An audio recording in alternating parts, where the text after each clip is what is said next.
Good morning. I am Dr. D. Anita Kumari, Associate Professor, School of Management Studies, Vistas. In today's session, we are going to discuss about rules related to consideration. Definition of consideration. According to Pollack, consideration is the price for which the promise of other is brought and the promise thus given for value is enforceable. For example, A entering into a contract with B. A is selling goods and B is paying money.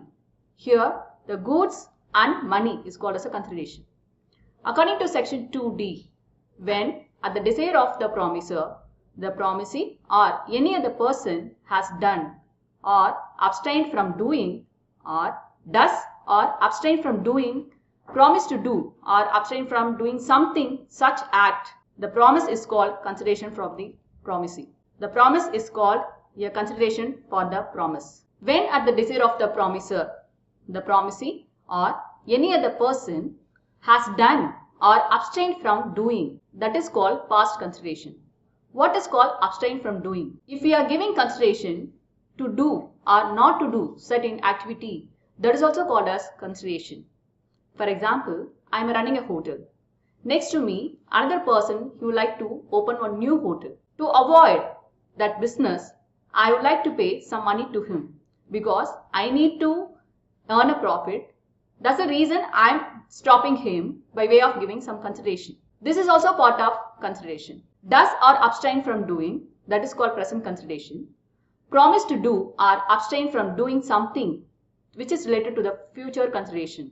Example, P agrees to sell his car to Q for rupees 50,000. Here, Q's promise to pay rupees 50,000 is the consideration for P's promise and P's promise to sell the car is the consideration for Q's promise. When a party to an agreement promise to do something, he must get something in return. That something is written is called as a consideration. There are certain rules related to the consideration. Namely, it must move at the desire of the promiser. It may move from one person to any other person. It must be present, past, future. It need not adequate. It must be real. It must lawful. It is also called as quid pro quo. In short, a benefit to one party or a detriment to other party is called as consideration. Legal rules regarding consideration under section 2. It must move at the desire of the promiser. It may move from the promisee or any other person. It may an act, abstinence or forbearance or a written promise. It may present, past, future. The consideration need not be adequate, but it must have some value. It must be real or not illusory. It must be something which the promiser is not already bound to do. It must not be illegal, immoral or opposed to public policy. I have given one illustration here. A promises for no consideration to give to B rupees 1,000. This is a void agreement. Why? Because in the essential elements of contract, already we have discussed certain points. When we call as an agreement, offer plus acceptance is called as an agreement. And that offer plus acceptance equal to promise, promise plus consideration is called as an agreement. In the given statement, there is no consideration. So that it is not called as a proper void agreement. I have given an illustration here. A promises for no consideration to give to B rupees 1,000. This is a void agreement. B. A for natural love and affection promises to give his son B's rupees 1,000. A put his promise to B into writing and register it. This is a contract. C.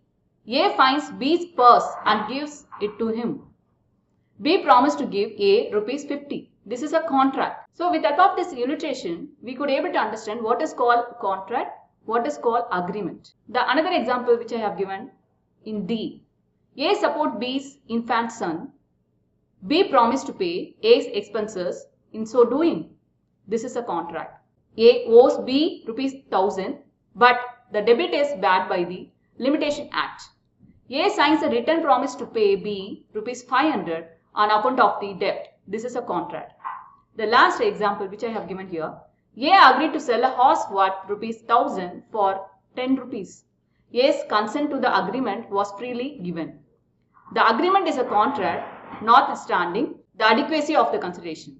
A agreed to sell a horse worth ₹1,000 for just 10 rupees. A's consent to the agreement was freely given.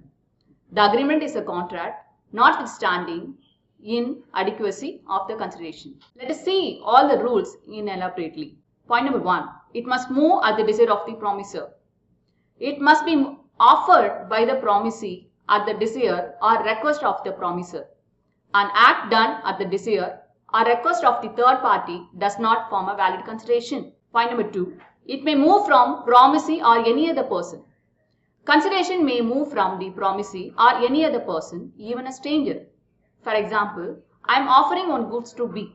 B, he has to pay a money. In some cases, instead of B, the C also can give a money. So that is called as the stranger. It may be an act absentees or forbearance or a written promise. The following are good consideration for the contract: forbearance to sue, compromise of a dispute claim, compulsion with the creditors. It may be present, past, future. As I said earlier, the consideration can be given either in a present, past or future. All the things also considered under consideration.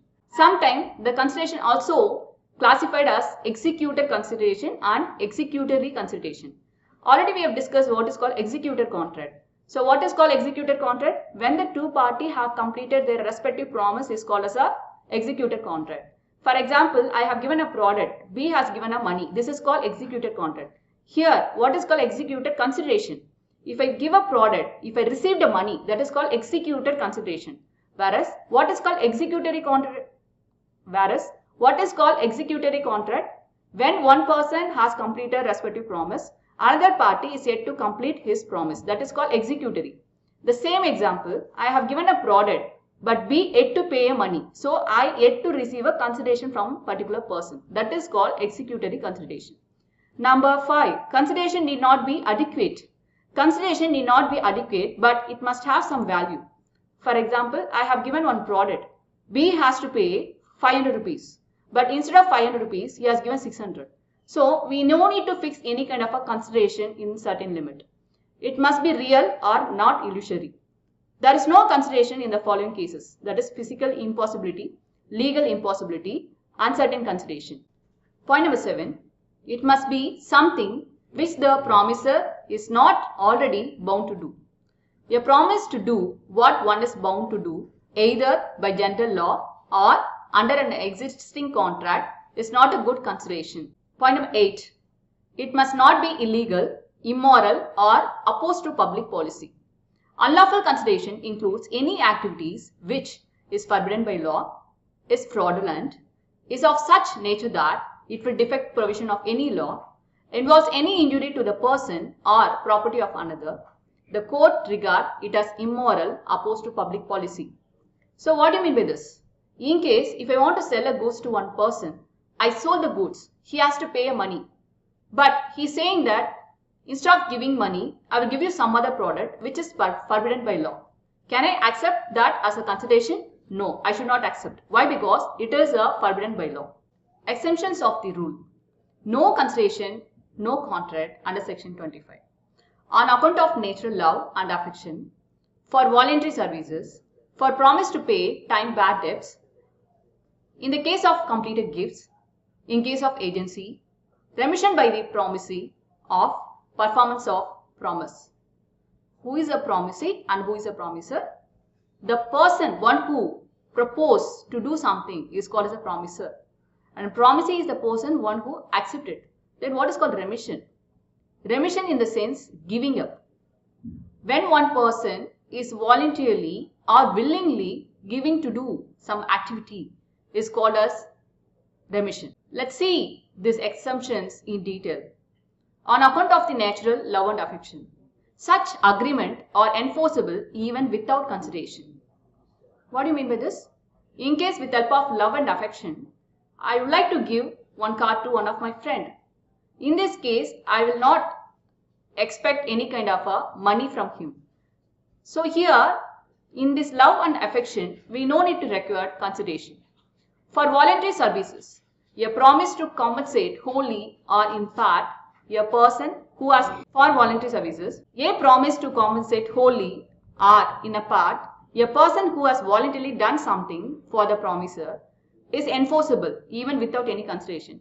So during the time of COVID situation, majority of the people were helping someone. They are not expecting any kind of a consideration back.